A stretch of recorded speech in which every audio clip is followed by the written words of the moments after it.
안녕하세요. 맞춤 풍수의 백호진 박사입니다. 산의 지세나 형세를 보고 사람이나 동식물에 비유하는 방법을 형국론이나 무룡론이라고 하는데, 지난 시간에는 풍요로운 소를 닮은 와우형의 형국에 대해서 알아보았죠. 이번 시간에는 우리나라 지형에 많이 형성된 풍수 형국으로 금은보화를 가득 실을 수 있는 배 모양을 한 행주형에 대해서 알아보겠습니다. 행주형은 지세보다는 지형이 물에 떠 있는 배의 형상입니다. 대표적인 행주형의 하나는 순천의 나간읍성입니다. 나간이라는 지명은 기름진 땅에서 온 백성이 편안히 산다는 낙토민안에서 유래되었죠. 나간읍성의 산세는 보시는 것처럼 읍성의 뒤쪽으로 금전산이 있고, 금전산 뒤쪽에 옥녀봉이 있는데, 이 옥녀가 장군에게 투구와 떡을 드리려고 화장을 하기 위해서 거울 앞에 머리를 풀어헤친 옥녀 산발령이죠. 또 마을 모양이 배와 같은 형상이라고 해서 행주형이라고 하죠. 행주형 마을이라서 마을에 우물을 만들면 배 바닥에 구멍을 내는 것과 같아서 깊은 우물을 파지 않았고, 마을 중앙에는 돛대 역할을 담당하는 은행나무가 심어져 있으며, 읍성 바깥쪽으로는 노의 역할을 담당하는 나무들이 수백 년 역사를 간직한 채 읍성을 지켜주고 있습니다. 그리고 여기는 주민이 거주하는 읍성 마을입니다. 사진에서 보시는 것처럼 주택 옆으로 텃밭이 보이고, 집안을 보면 생활하는 모습을 확인해 볼 수가 있습니다. 행주형은 음택에서는 거의 찾아볼 수가 없고, 주로 마을이나 도시 같은 터의 양기 풍수에서만 보이죠. 과거 농경사에서는 식수와 농업용수 확보가 매우 중요했기 때문에 촌락이나 중소대도시는 자연스럽게 강이나 천을 끼고 형성되었죠. 보시는 것처럼 왼쪽 상단은 분지형 마을이고, 오른쪽은 계곡을 따라서 형성되는 계곡형 마을입니다. 그리고 아래쪽은 커다란 평지에 형성되어 있는 평지형 마을로, 보시는 것처럼 큰 강을 끼고 형성된 마을의 모습입니다. 이 행주형은 삼면이 강이나 개천으로 둘러싸인 것이 특징입니다.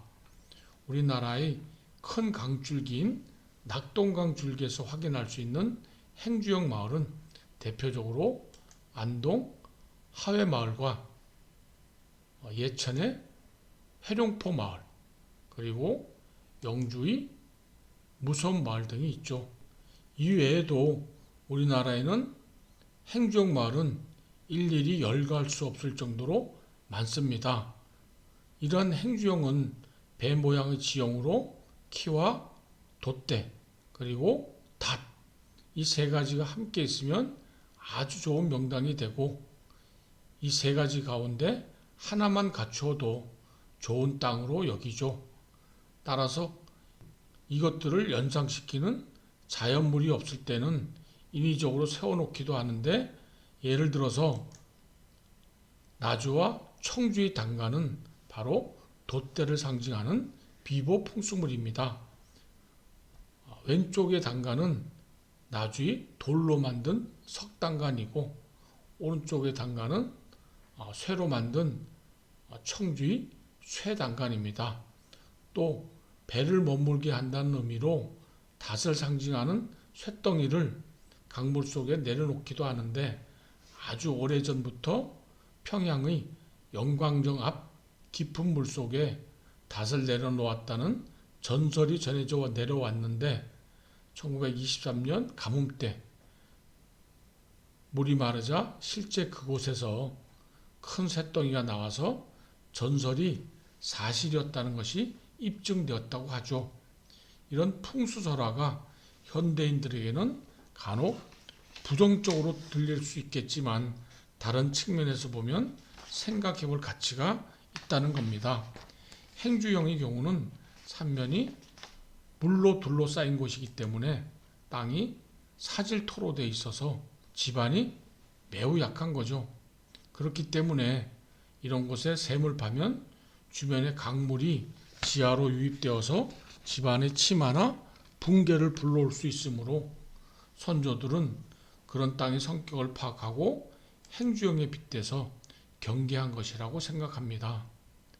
우리가 많이 들어본 봉이 김선다리 이야기도 평양은 행주형이어서 주민들이 우물 파는 것을 금지했고 혹시 몰래 판 우물이 발견되면 곧바로 메어버렸다는 기록이 있습니다. 그래서 봉이 김선달이 우물물이 귀한 평양에서 흔하고 흔한 대동강 강물을 팔았다는 이야기가 나올 수 있었던 것이 아닐까요? 지금까지 형국론 중에서 우리 주변에서 익숙하고 가장 흔한 행주형에 대해서 알아보았습니다. 다음에는 다른 형국론에 대해서 알아보겠습니다. 좋아요와 구독을 부탁드립니다. 감사합니다.